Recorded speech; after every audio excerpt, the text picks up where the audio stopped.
Like there's Corsair and Raza and Hepzibah and Chode. Chode, how do you say his name? They said Chode in the animated series. I always thought it was Chod. Chode just sounds like an insult from Beavis and Butthead.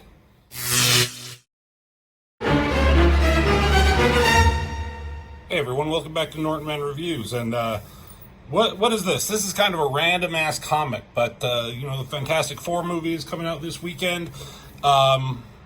It might be already out by the time you're watching this. I'm not really sure when I'm going to put it out. But I figured I'd try to do something related. Again, I did a Silver Surfer comic. But now let's do something that involves a little bit more of Galactus, but it's a Wolverine comic. So that's kind of a strange combination. What's even stranger is that this comic is written by Erik Larsen of Savage Dragon fame. At this point in history, the Image guys had already left and they went to do Image. I think Heroes Reborn already came and went, so like Rob Liefeld, Jim Lee came back to Marvel, did some stuff for them, but then Erik Larsen in the midst, in the prime, thick prime, whatever, he's doing Savage Dragon. He's doing every single issue, writing and all the art chores. But I guess he was, able to do some writing stuff too. And I was really excited for that because I was, the first several dozen. I mean, it's like I think my brother Robert, and I agree that like the first 75 issues are just like top-notch comic books of Savage Dragon in just any comic books. It's like one of our favorites, right? And Savage Dragon is just like a badass warrior. He's a cool character. He has a healing factor, and a lot of those similar traits transfer to Wolverine. I would have loved to have seen a comic book written and drawn by Erik Larsen of a Savage Dragon and Wolverine crossover. But Erik Larsen, he instead did quite an extensive run on Wolverine, but I honestly don't remember like it being that big of a deal at the time. Like the thought of it was a big deal, but reading the issues, they just kind of, a lot of the storylines fell kind of flat to me. This issue in particular is the finale to a multi-issue run where Wolverine is in space. I don't know all the specifics of how and when he got to the point he is here, but I'll kind of talk about that. But so we're jumping at the very end of it, kind of like in my Silver Surfer one. I jumped at the very end of that storyline in issue number 75. So we're jumping in at the end of this. But in his run, Erik Larsen, he brought back Wolverine's adamantium. Here he has his bone claws still. And I think it's in issue 145 where his adamantium is returned to him in a crazy storyline with the X-Men and Apocalypse and the Horsemans and all that kind of stuff. I might get into that, and now that I think about it, maybe I'll want to do that at some point. Where he gets his adamantium back, since I did the Wolverine 100 where he lost it. No, it was 75 where he lost it. Did I do that one? I might have done that one. I think I did. Anyways, enough about all that bullshit. Let's look at this one. So Wolverine versus Galactus. That's kind of crazy, right? So got Erik Larsen writing, and artists, you got a few of them, but the name that really stands out is Jeff Matsuda. Now, I don't know a lot of his work in comics. I recognize the name, and I know that he did some stuff here. He has kind of a manga feel a la Joe Madureira, but just not as good.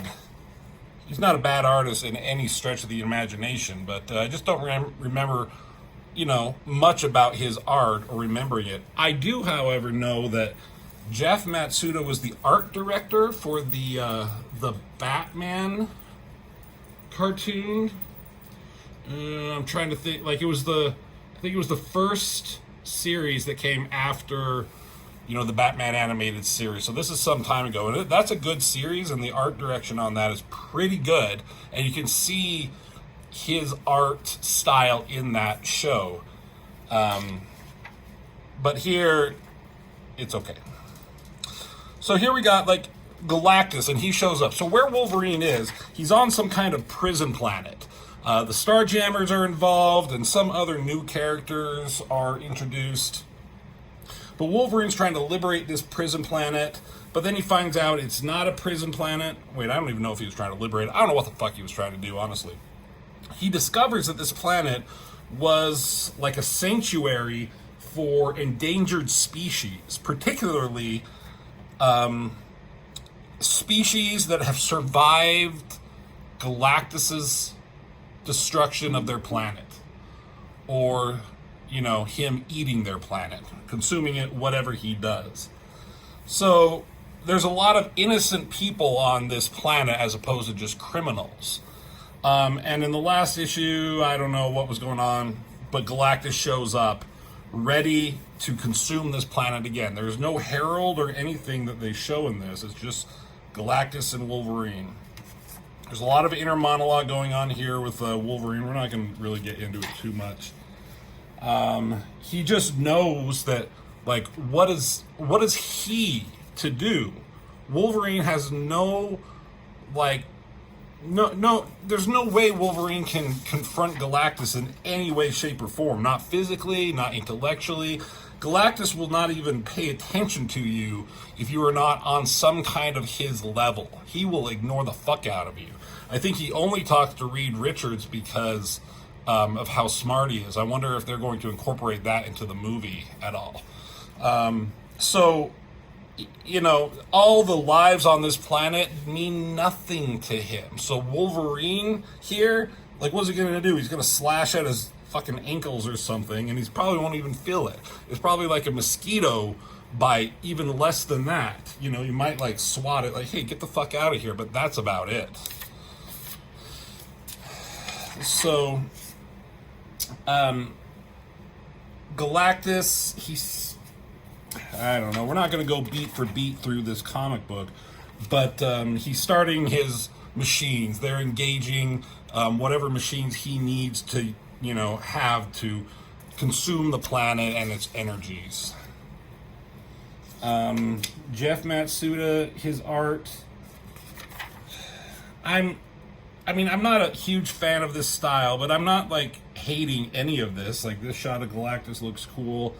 He draws Wolverine pretty awesome. Like, this ship tries to go and confront Galactus, and he just zaps it with his eyes like it was nothing. Done. Bam. There are some weird, I want to say, shortcuts that some of the art in here will do. Stuff like this, which is fine a lot of the times, but there are other times when I'm just kind of have a hard time figuring out what is going on.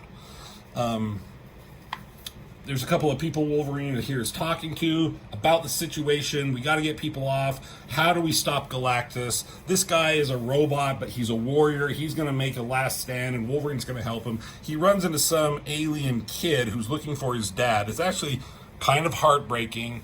A lost child looking for their parent. I can only imagine if my child was in some kind of dangerous war zone or dangerous situation and looking for me and not being able to. But Wolverine picks him up. He's trying to help him. He gets him on board with the Starjammers. Looks like there's Corsair and Raza and Hepzibah and Chode. Chode, how do you say his name? They said Chode in the animated series. I always thought it was Chod. Chode just sounds like an insult from Beavis and Butthead. So, Corsair is, like, trying to tell Wolverine, like, there's nothing we can do. We just need to get the fuck out of here right now. But Wolverine, he wants to stay. He wants to help as many people as he can. Don't know what's all going on through here. I reread this, but it's, I don't know. This character was in the other issues. I think she's the reason Wolverine is in space. He agreed to help her for some reason.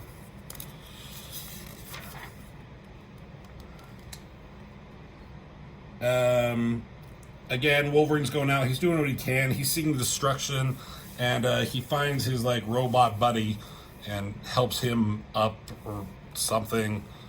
Again, still talking about what they can do. They're trying to formulate a plan. Maybe if we destroy his machines, that'll stop him and give us enough time to get, people to safety, kind of a thing. Like this, it's just, it doesn't make Galactus look very ominous sometimes.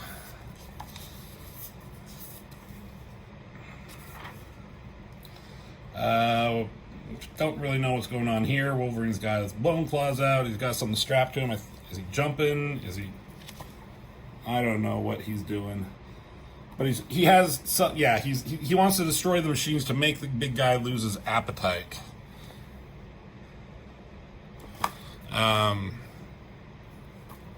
Again, Galactus doesn't care. They never have words. They never say anything to each other because Galactus doesn't give a fuck about Wolverine.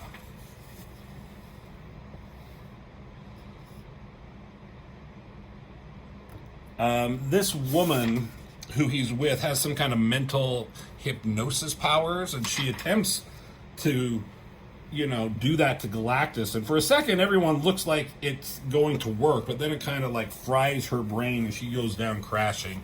And I think that's basically going to be the end of her. I think she's so fucked up after that, just trying to possess Galactus's mind, that it fucked her up pretty bad.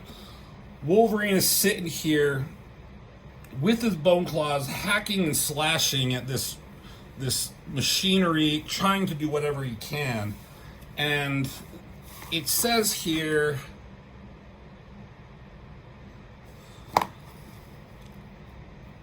not in a monologue, but suddenly a narration, that he's doing everything he can. He's being a savage. He's not giving up. His bone claws are breaking, but he continues on. But it's not working, and a horrible realization comes over Wolverine that he is going to fail, and that for whatever reasons, maybe it was explained in the other issues, that he is responsible for Galactus coming here, and he basically condemned everyone to death. So he's having like this realization here. People are still fighting, trying to fight him off. That's the Starjammers there. They're coming back in because Wolverine was like, I'm going back out there, leave if you want, but I'm not giving up. But they come back for him. They transport Chode down here. And they basically tell him, like, it's time to go. There's nothing you can do. There is no option here.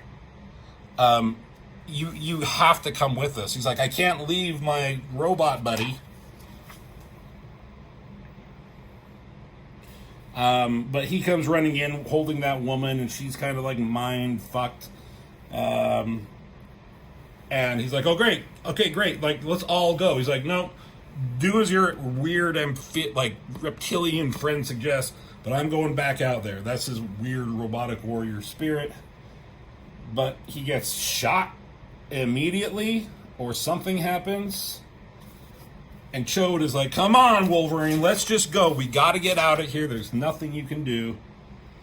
And he finally does. He gets up on the ship, and Corsair and the Starjammers like, it's time to get out of there. And all Wolverine can do is they race off into space is to watch. He's watching this like viewing globe or something, and they're talking about how there's an almost beauty to what's going on here. Like, you can't look away. But the horror of what is happening is still not lost on him. All these machines are making their final preparations. Galactus grabbing onto the reins of whatever, about to like nourish himself. Kind of like a bleak look right here. This is kind of a cool panel. Even as the Starjammer pulls away from it, Wolverine can still see it, burning bright, molten red in the distance. For a moment, it's almost beautiful in a horrific kind of way. And that shot of Galactus there. And it explodes, or whatever. Wolverine, suddenly he's taken home to Earth by the Starjammers. And he actually meets up with, this is the last page, it ends quite abruptly. He ends up meeting with, this is Carol Danvers, Captain Marvel. He's calling her Warbird here. And he did something to kind of fuck her over in like a past, like one of the earlier issues. But she kind of forgives him. She kind of understands what's going on. And that's comforting, but he's still kind of, he talks about how he is no stranger to death, Wolverine. He's killed people. He's lost people. He's seen people die by the hundreds probably, but he's never witnessed something like this. A whole planet. Now that I think about it, I think the kid that he saved was from the planet that Dark Phoenix consumed. So it wasn't all just Galactus's planets. It was other people. And that's the end. The next issue shows that has Cable and Lionel Francis Yu, who's an extremely good artist. He was a regular artist, and he is coming back.